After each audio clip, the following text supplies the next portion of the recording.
Well, amen. That was a blessing. I got bad news for you. It's not going to get any better than that. The preaching won't top that, I can promise you. At least tonight it won't. But we'll do our best to bring a Bible message from God's Word. This is a family conference, and I'm grateful for the opportunity to be involved. I recognize maybe some of you are looking at me saying, what does he know about the family? And I often think of family and couples and that sort of thing. I typically try to bring in folks who have already raised their children. We're still in the process. And so I'm hoping maybe to pick up a few pointers while I'm here, and hopefully that will help us in just a little bit. I'll tell you a little bit about myself. You heard my dad preach earlier this morning, I believe, for those that were in the service, and of course raised in their home. And I met my wife in the 6th grade of elementary school, and it's an incredible story. My wife is Jordanian. She was born in Amman, Jordan, and you'll meet her, I believe, a little bit later this week. But she and her family had moved to the United States of America in search of a better life. They came when she was 2 years old, and they began attending an Arabic Baptist church in the city of Cleveland, Ohio. Now, who ever heard of such a thing, an Arabic Baptist church? But there was one in those days, and as a young girl, she was attending Lakewood Public Schools, and of course, many of you are around here, you'll be familiar with the suburb of Cleveland there, city of Lakewood. And she was going into 6th grade, finishing up her 5th grade year in the elementary school.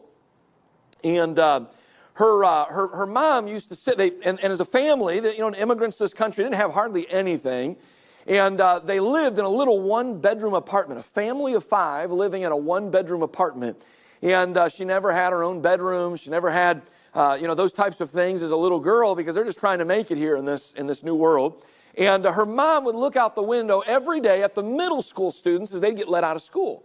And she watched as the boys and girls would kind of mess around with each other. Boys kind of picking on the girls, kicking the girls, hitting the girls, that sort of thing. And of course, as an Arabic mom, she's looking and she's saying, my daughter cannot be in that environment. And she's getting nervous, thinking about the fact that at some point she's going to be in that school unless things change. And so they went to their pastor, the pastor of the Arabic church, and they said, listen, we don't want our daughter to continue going to the public school. She's going to be in 6th grade next year. That means she'll be in the middle school. Can you give us some other suggestions? And he said, well, my kids happen to go to Heritage Christian School, which was a ministry of Cleveland Baptist Church. They had never heard of such a thing. They didn't even know it existed. And they enrolled my wife in our school. And so we met on the first day of 6th grade. I later learned the reason that those children, the pastor's children, were in Heritage Christian Schools because my dad knocked on the door of that pastor while he was out door knocking one day. And he introduced himself. My name is Pete Folger. I'm from Cleveland Baptist Church. And he said, well, I'm a pastor too. I'm the pastor of the Arabic Baptist. They began to speak. They began to talk to one another, learned that there was a Christian school. And so it's amazing even how God just kind of weaves the details of our lives together. And so we met in the 6th grade. And we married a year or two later, and everything's been great ever since. Of course, I'm kidding. There was a long, long journey, a long path between when we would meet and when we would marry at the age of 21. God's given us 4 children. Our oldest daughter is 19. Then we have a 17-year-old, a 14-year-old. 3 oldest are girls. And then we have a little boy, and his name is Toby. He's 10 years old. He's in 5th grade, and he proudly walked out of the bathroom this morning, and he said, Dad, I just weighed myself. And I said, well, what did it say? Proud as could be, he says, Dad, I'm 118 pounds. I mean, he's thrilled with himself, and I'm sitting here going, I don't know that's something I'd be proud of going into the 5th grade, but he is his father's son, so what can I say? But it is a blessing to be with you here. I feel like sort of at home a little bit, because I've been here on a number of occasions. Your pastor and I are very, very good friends. We worked together for years in the youth ministry, and always enjoyed the fellowship, and I love standing here and looking across and seeing some of the young people that used to bring to camp, now married and serving the Lord and involved and doing the work of the Lord. And it's just a blessing to be a part of the service tonight. Let's take our Bibles, if we can, and go to the book of Proverbs, chapter number 4. The 4th chapter in the book of Proverbs is where we'll find our text this evening. And I'm excited again to be a part of this meeting over the next several days.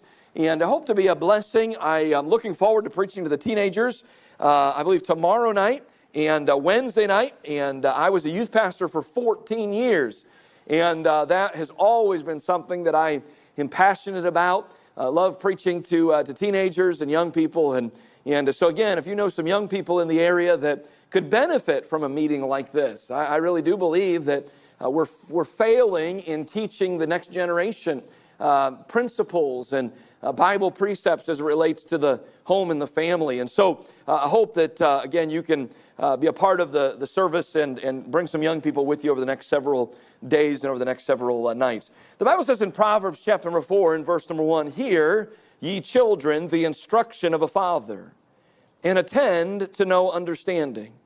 For I give you good doctrine, forsake ye not my law. For I was my father's son, tender and only beloved in the sight of my mother. He taught me also and said unto me, Let thine heart retain my words, keep my commandments and live. Get wisdom, get understanding, forget it not. Neither decline from the words of my mouth. Forsake her not, and she shall preserve thee. Love her, and she shall keep thee. Wisdom is the principal thing. Therefore get wisdom, and with all thy getting, get understanding. Exalt her, and she shall promote thee. She shall bring thee to honor when thou dost embrace her. She shall give to thine head an ornament of grace. A crown of glory shall she deliver to thee. Hear, O my son, and receive my sayings, and the years of thy life shall be many. I have taught thee in the way of wisdom. I have led thee in right paths." You know, one of the hardest jobs that is given to human beings is raising children to be respectful, to be productive, and to be godly adults. And I have to tell you, I'm nowhere near having completed this mission in our own home. As I told you a moment ago, we have a little guy who's going into 5th grade. Our oldest just completed her freshman year of college, and then we've got 2 in between those. There's 9 years between our oldest and our youngest, and so the jury is still out on our children. But allow me, if you will, for the next few moments to try to share with you what we're trying to do as a couple, as a husband and wife, in the raising of our children. You know, as Christians, we cannot be satisfied with simply raising good kids. I think we have to raise the bar to another level. I think for far too long in our churches and in our Christian schools, we've been satisfied with just raising good kids. And I think that's a problem. I think what we want to do is we want to raise godly kids. We want to raise children who have a heart for the Lord and have a passion to serve God with their lives and to lead the next generation to do the same thing. And I'm just afraid that far too many Christian parents have settled in this area. In other words, we're just happy if our kids are respectful and if they're productive. In other words, if my child knows how to look at an adult and be able to converse with him, and if my child knows how to get out of the bed in the morning and go and work for 7 or 8 hours a day, and if my child knows how to stay out of jail and pay his bills and pay his taxes, then I'm happy. And I just have to tell you, there's got to be more in our child rearing than just that. Amen. We've got to do a better job than just hoping that our kids will be able to hold down a job and be able to get married and stay married for the rest of their lives and have a few kids of their own. The goal is much greater than that. The goal is not to raise just good kids, but the goal is to raise godly kids. Here's the question: is there a recipe for this sort of thing? My mom's here tonight, and I'll tell this to my church family. I've told it in a lot of places. No one can cook like my mother. And my mom makes the world's greatest chocolate chip cookies. They are absolutely dynamite. Although I have to tell you, we were somewhere recently, Mom, and my daughter took a bite of the cookie, and her eyes got real big, and she said, "I think this cookie can rival Grandma's." And I disciplined her. She was grounded for a week. How dare you say such a thing? You know, there's just no way. But I remember when we were kids, my mom would bake cookies, and oftentimes she would do that during the middle of the day, and they would sit out for a while because they had to cool down just a little bit. But you know as well as I do that cookies are way, way better when they're fresh and when they're warm and when they're a little gooey and that sort of thing. And I have a younger brother. He's 2 years younger than me. And I remember Andy when he was really, really little. He would try to sneak a cookie. Now we're talking about him being maybe 4, maybe 5 years old. And we would all smell those cookies baking throughout the house, and we would all be eager. And of course, the line that was always given to us was this: don't eat a cookie, it'll spoil your dinner. And I'm sitting here saying that has never happened to me, not a single time. I promise you, when it's time to eat, I'll be ready to eat. Even if I've had a cookie or two, I'll be ready to roll. I was born for this, I was made for this. But that was the line that was always given to us, and I just wanted to try it out, and just see how that was going to work. But my brother Andy, he would try to sneak a cookie. I can remember he would take that thing and he'd stick it in his mouth, and then he'd hide in an area of the house. And unbeknownst to him, the various ingredients of that cookie were all over his face, namely the chocolate that was still sort of in a melting type of a state. And my mom would see him and she would say, "Andrew, did you eat a cookie?" And he'd look at her. His mouth is still bulging. He's got the chocolate over. "No, I didn't eat a cookie at all," and thinking he could get away with such a thing. But you know as well as I do that when you make a chocolate chip cookie, there's several different ingredients. And when you put those various ingredients into the bowl and you begin that process, that those ingredients in and of themselves are they're okay, but they don't make up the whole recipe. For instance, I think you know this, that you put butter in chocolate chip cookies into the recipe. Well, none of us are going to walk around just eating a stick of butter. Right? The butter is one of the ingredients that you put into that. I don't know too much about making chocolate chip cookies, but I think, Mom, you're here. Maybe put some brown sugar in there as well. And I love brown sugar, but I don't want to eat brown sugar straight. Well, maybe I do actually. I'd be willing to give that a try. But most people aren't into that sort of thing. But what you have to do is you put all of it together, you mix it all up, and you have a recipe for chocolate chip cookies. Or somebody before the service tonight made some delicious banana cream pie. And I just have to tell you, Pastor Foreman, if you were hoping for a longer message tonight, I don't know that you're going to get it, because we ate a really good meal before church tonight, and I'm sitting here saying I don't know how much longer I can go, to be honest with you, but we'll do the best that we can. But you put those things together. You have a recipe for pie or for cookies or whatever it is that you're going to make. Here's the question I want to ask tonight: is there a recipe in God's Word for raising godly children? Is there a template that we can follow? Mix this in and put that in and mix that all up and make this a part of your life and a part of your home. I believe that there is.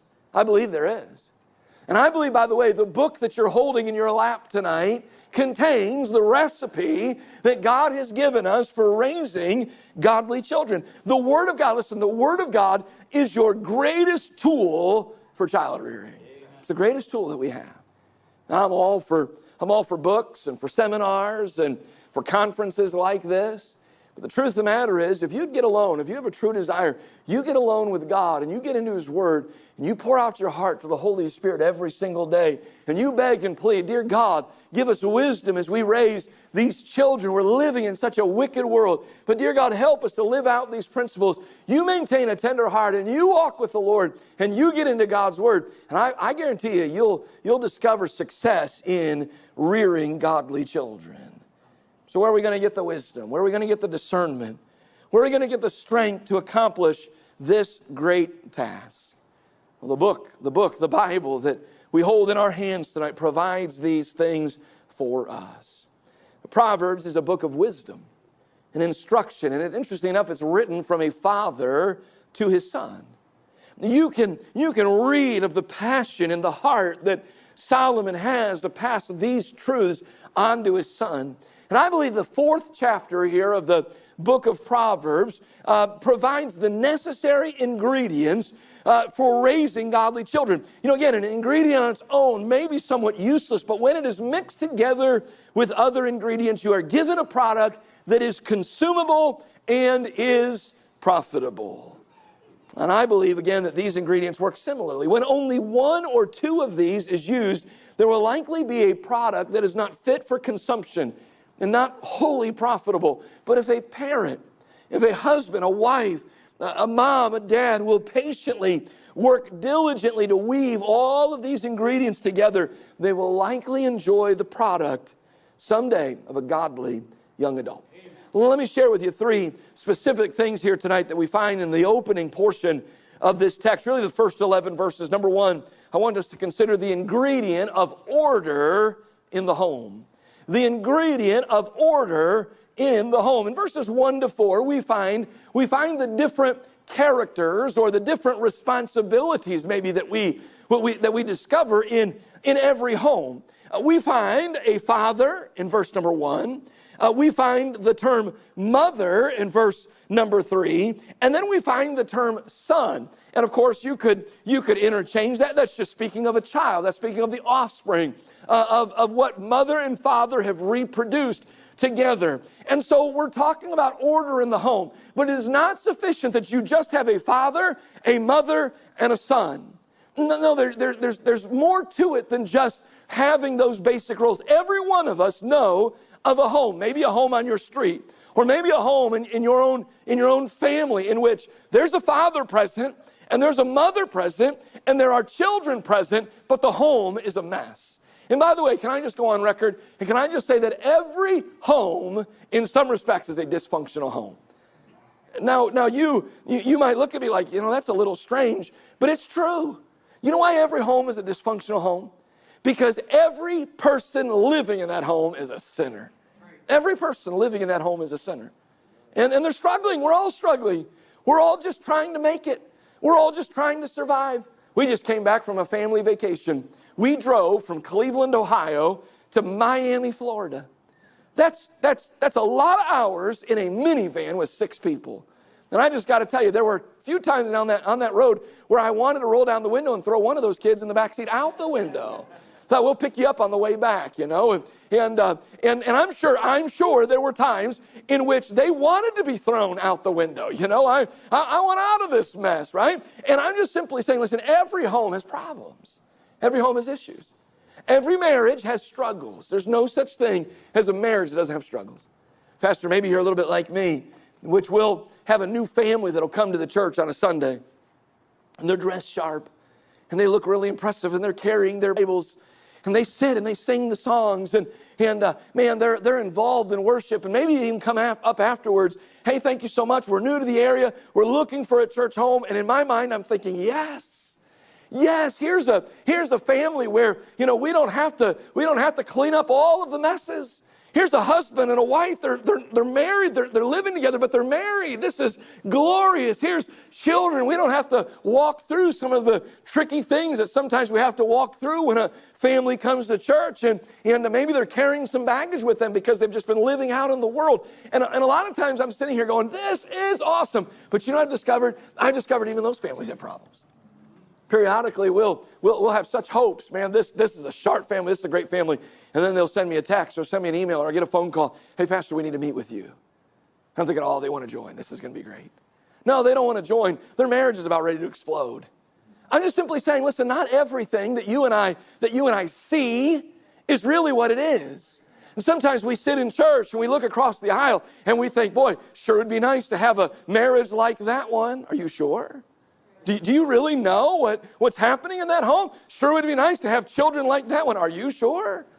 Do you know exactly how those kids behave at all times? I just want you to know, listen, every home has some problems. Every home has some issues. And I just want you to know, when we talk about order in the home, it is not sufficient that we just have a father in the home, or that we have a mother in the home, or that we have children in the home. No, there's much more involved with thinking about order in the home than just the fact that those roles are present. Notice as we walk through this text, number one, we see an engaged father. We see an engaged father. Verse number 1, hear ye children the instruction of a father, and attend to no understanding. For I give you good doctrine. Forsake ye not my law. For I was my father's son, tender and only beloved in the sight of my mother. He taught me also, and said unto me, Let thine heart retain my words. Keep my commandments and live. Now, how many dads do you know that are talking to their children like that? Not very many. No, nowadays we've been sort of conditioned through Hollywood and through sitcoms that dads, basically their only role is to leave the house every morning and go make some money. And then they come back every night and maybe teach the boys how to throw a ball around. Maybe teach everybody how to drive a car.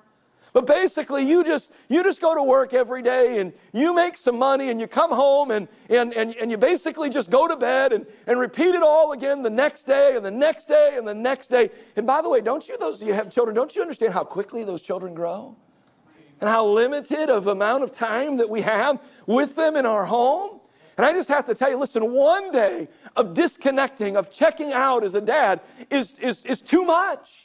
No, listen, our children, listen, if they're going to be raised to be godly kids, it requires an engaged father. He's giving instruction to his son in verse number 1. He's teaching him doctrine in verse number 2. He's teaching him again in verse number 4. He's present in the home. His children know him and they respect him. Here it is, listen, his children are more important to him than his career.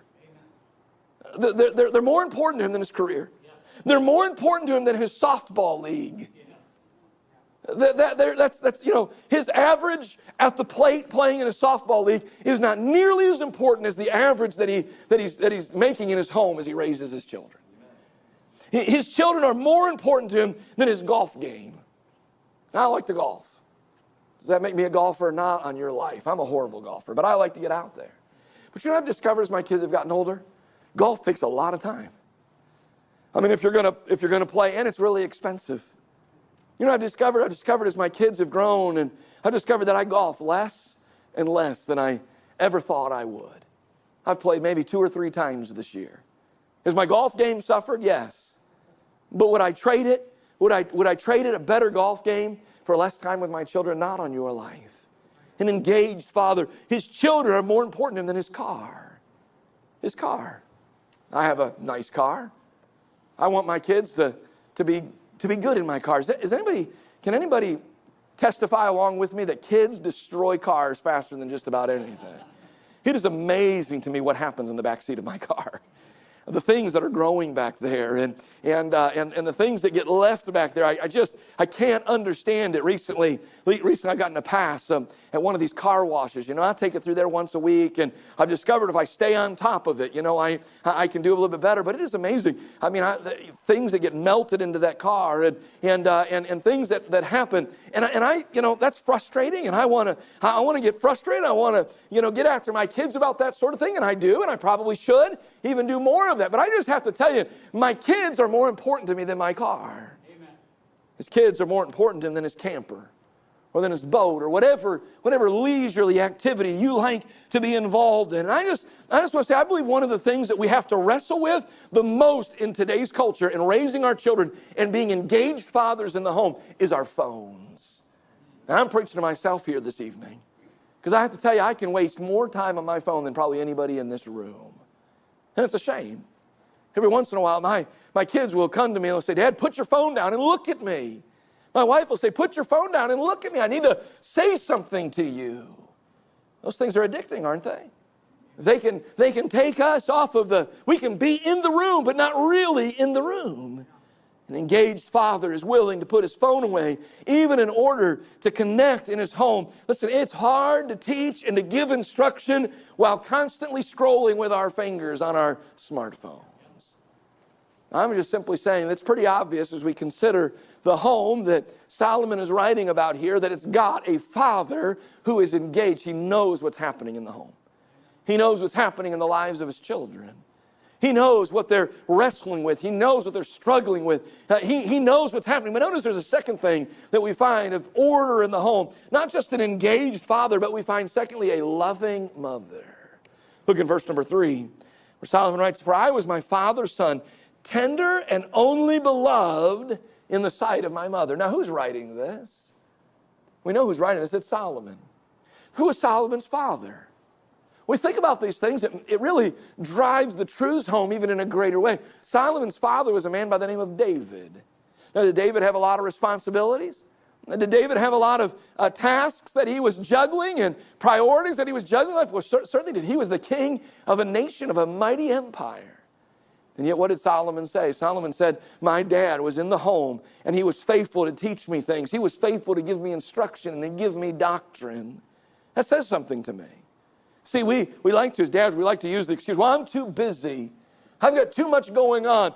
My wife can take care of those sorts of things. I have to tell you, listen, if David had enough time to teach Solomon some things, you and I have enough time to teach our children some things as well. But then we think to ourselves, well, who was his mother? Well, we know that Solomon was the product of David and his marriage with Bathsheba. And that's interesting, isn't it? Of course, Bathsheba had been born to Uriah the Hittite, and we know that story. I don't have to dive into any of that tonight. But it's an interesting thought, how God can take even the worst situations and circumstances and redeem them. See, some of you are sitting here tonight and you're saying, well, we'd like to be able to raise godly children, but, if we think about our history and where we've been and some of the things we've dealt with, there's just no chance that God could ever use us to do such a thing. I dare you to reconsider. Because here's David and here's Bathsheba. And if you study 2 Samuel chapter number 11, you'll discover that their relationship didn't exactly get off on the right foot. There were some things that were really improperly and inappropriately done. And yet look what God did in the raising of their son. But you know what Solomon says? He says, I was tender and only beloved in the sight of my mother. Now what's interesting to me about that is that Solomon recalls his upbringing at the hands of his mother Bathsheba. He reveals that though she had 4 sons with David, we know that from 1 Chronicles chapter 3 and verse number 5. Though David and Bathsheba had 4 sons, maybe other daughters together as well, but they had 4 sons together, she was able to love and treat each one as though they were the only son she had. Now that's impressive, isn't it? And here's what I think. I think that's a special skill that God has given women that maybe He hasn't given men. That God could bless a mom to be able to love her children so much that they each feel as if mom loves me better than she loves everybody else. I have 2 brothers. I have an older brother and a younger brother. I'm in the middle. Any other middle children in here tonight? All right, we'll be having a support group sometime later this week. I'll go with the pastor and we'll find out a room and we can meet together and we can commiserate just a little bit, right? Middle children. Older brother, younger brother. I think there's 21, 22 months in between all of us. And I can remember times in which I thought to myself, I bet my younger brother's the favorite because he's the baby. Or I bet my older brother's the favorite because he's the oldest, and that sort of thing. But you know what I discover as I reflect on being raised in the home that I was raised in, I never felt a lack for love in my life. I can almost write what Solomon wrote here, where he said, I was tender and only beloved in the sight of my mother. Now, I don't want to meddle too much, as I'm not a mother here tonight, but I think just as fathers have distractions keeping them from being engaged in the home, so mothers can have some distractions that keep them from maybe loving their children the way that they ought to. We have to be on guard against these things. We talked for dads, and we talked about softball games and their time on the golf course, and maybe some of their hobbies and some of the different things that they find a connection with. What about for moms? A mom may be more passionate about her physical appearance or perhaps maybe the condition of her home.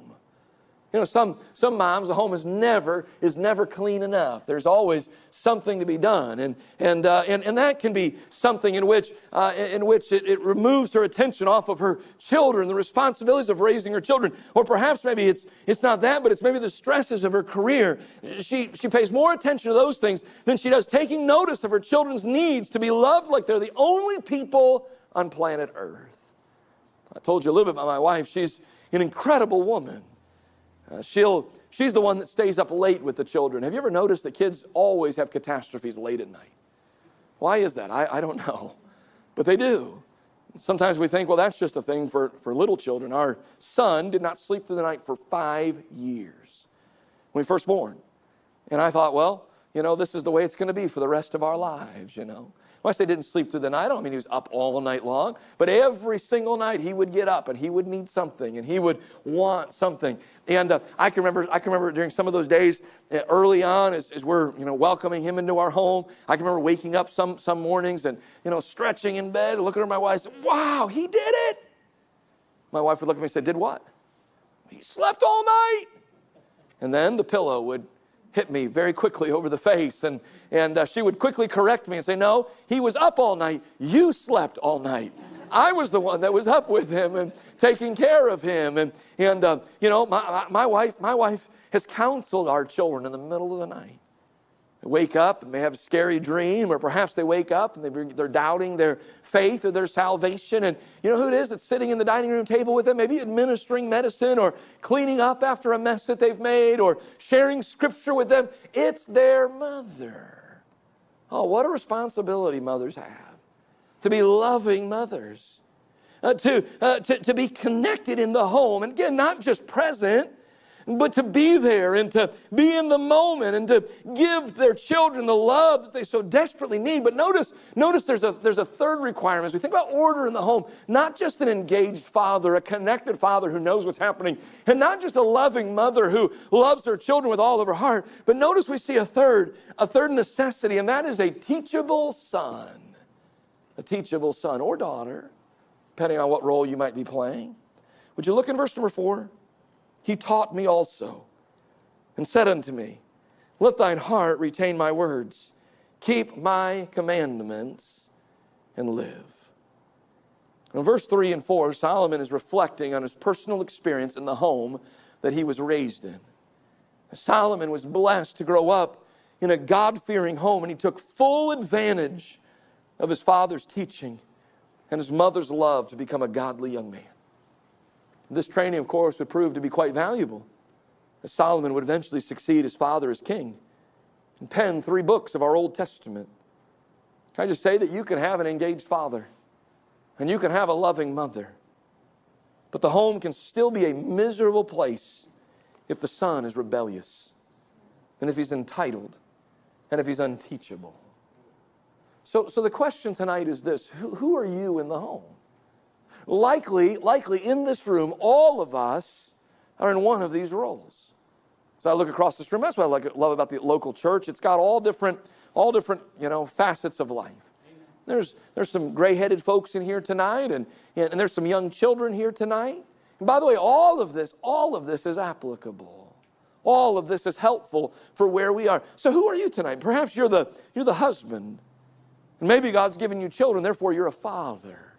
Are you an engaged father? Or are you more engaged at work or in the bowling league?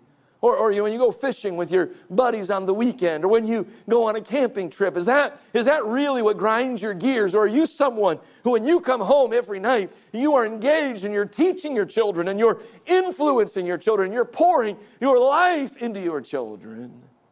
Perhaps you're a wife tonight. Maybe God's also allowed you to be a mother. Are you a loving mother? I mean, are you treating every child like they're the most important person on planet Earth, giving them every bit of love that you can possibly give them so that there's no lack, there's no want whatsoever in their lives? How about this one? Are you a son or a daughter? Makes a difference how you behave. In some respects, you have an opportunity to set the spiritual temperature in your home. You can be a teachable son, or you can determine, I'm going to go my own way and do my own thing. Now, I have to tell you, this is an important first ingredient, but many children have come from a healthy, orderly home to discover great sorrow and heartache to bring that upon their families because they were not teachable. In other words, I know of kids who grew up in a home in which dad was engaged and mom was loving, and they were pouring the Bible into their children, and yet the child just determined, you know what, I don't want to listen. I'm not interested in what they have to say. I want to go my own way. That's why I'm saying, listen, these ingredients, this recipe that we're talking about here, you can have a few of these things in here, but you could be missing something as well. So may God help every one of us determine, who am I? Who am I in my home? And play your role to the best of your ability. But notice, secondly, there's the ingredient of God's Word. The ingredient of God's Word. In verses 5 to 10,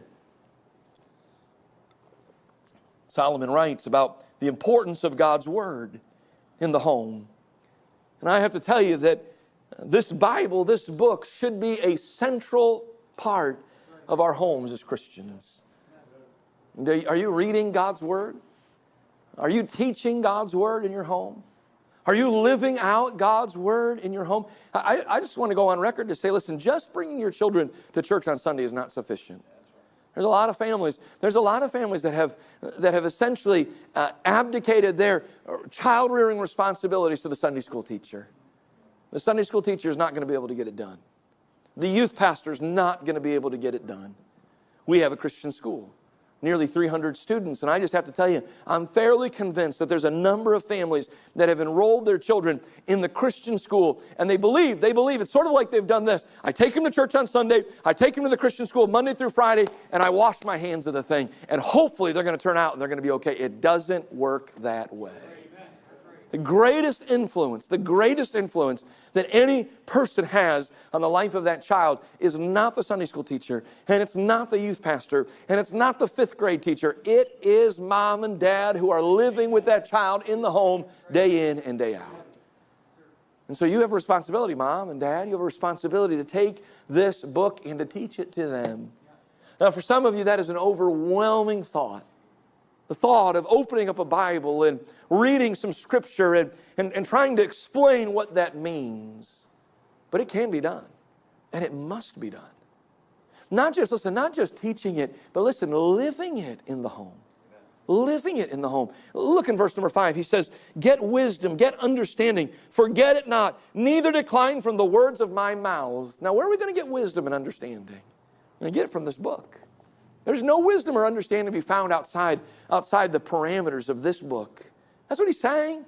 He's saying the words of my mouth. Well, the Bible makes it clear that all Scripture is given by inspiration of God. That holy men of God spake as they were moved by the Holy Ghost. So that Solomon's saying that the words of my mouth, but really it's not the words of his mouth. It's the words that come from God speaking through Solomon. Yeah. And so understand that this is what he's hinting at. Forsake her not, and she shall preserve thee. Love her, and she shall keep thee. Do you know that everything that is good in my life, everything that is good in my life has come as a result of obeying this book?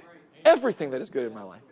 And did you know that everything that is messy in my life comes as a result of me ignoring this book?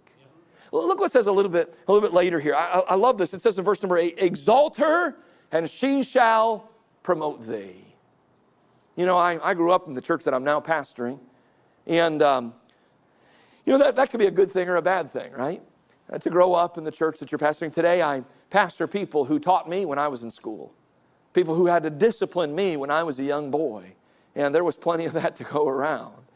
People that had influence in me. Maybe people that were youth counselors for me when I was in the youth department. Or perhaps maybe even somebody that watched me when I was a baby in the baby nursery. And that's the type of church that I'm pastoring today. And I guarantee you, some of them, we never dreamed that Pete Folger would one day stand and pastor the Cleveland Baptist Church, would be our pastor. How's something like that happen?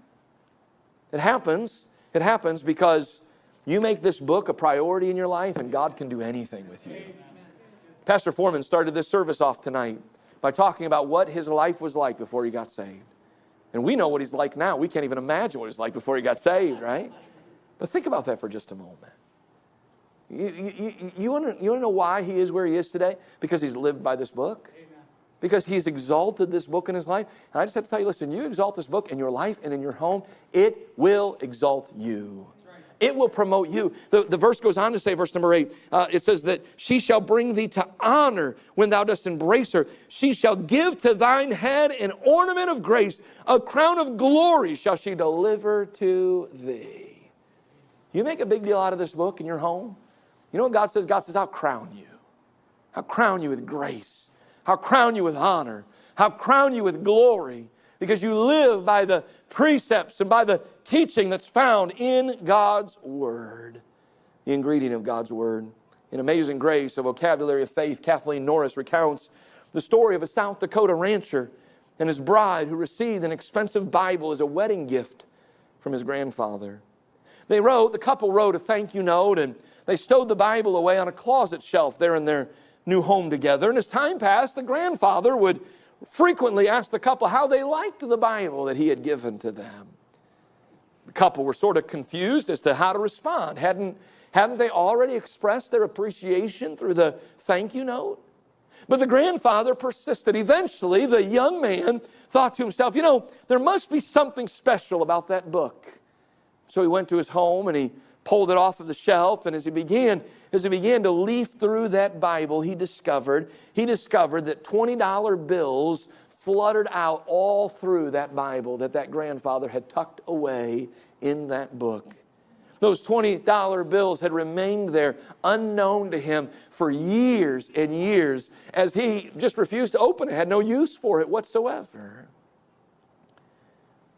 At the beginning of Genesis, all the way through to the book of Revelation, there were $20 bills stuffed in.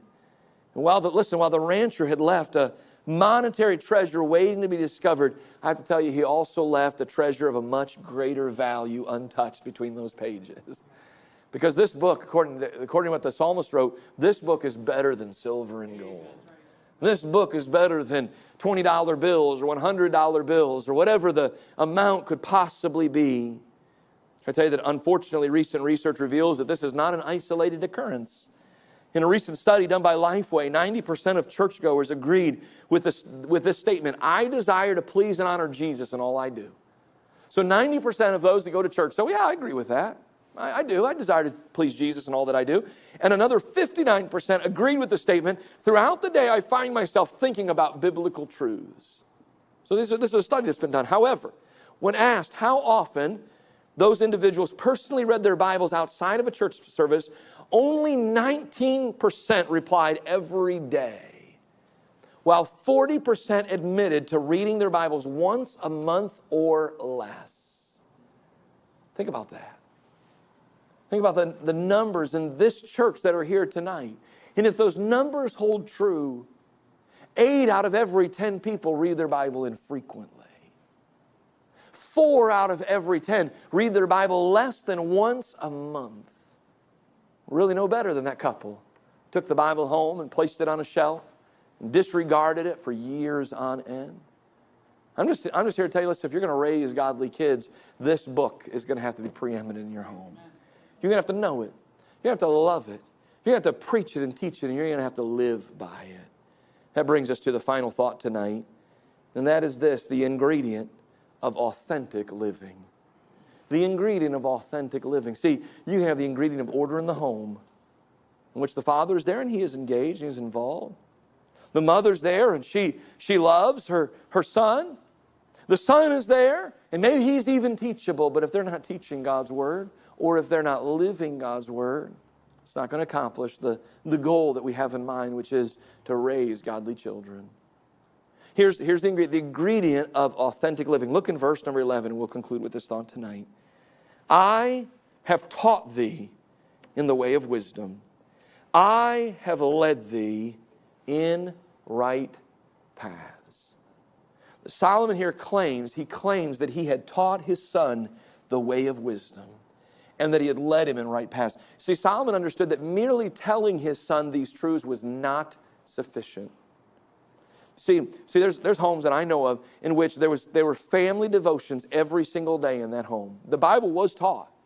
And there was an engaged father, and there was a loving mother, but there were lots of times in which mom and dad refused to live an authentic Christian life. Oh, it was sort of a do as I say, not as I do type of a scenario. And that never works. Solomon is saying to his son, he's saying, listen, I taught you these things. I led you in this way. I led you in a certain direction. Can I say that teaching must be coupled together with authentic, genuine living? For far too long, we've operated with a do as I say, not as I do mindset. And I'll tell you, this is death. This is death to the prospect of raising godly children. They have an ability, like you cannot believe, to see through hypocrisy, and they will quickly resent it.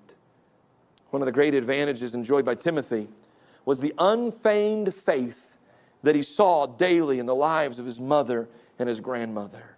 Now, Paul wrote, he said, that faith at first indwelt your grandmother Lois, and then it indwelt your mother Eunice, and then he says, now I'm confident that it indwells you as well. Why? Because there's something about authentic Christian living that rubs off on the next generation.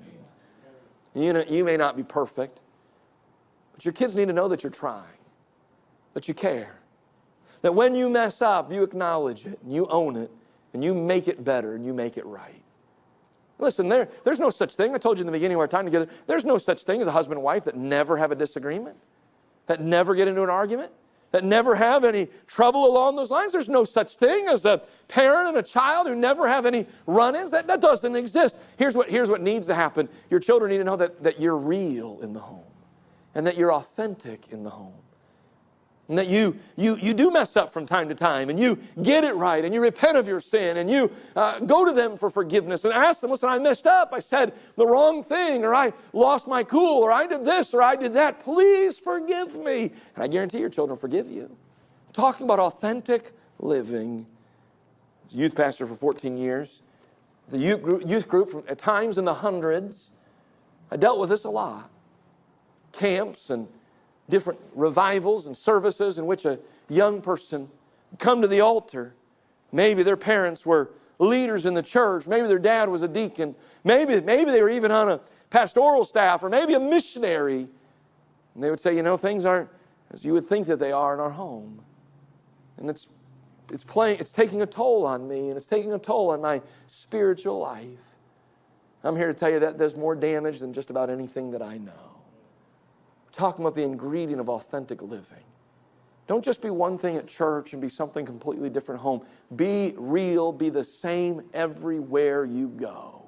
Be real, be authentic, be genuine. May our faith be unfeigned. As you raise your children, make sure you mix these various ingredients, proper order in the Christian home, a heaping dose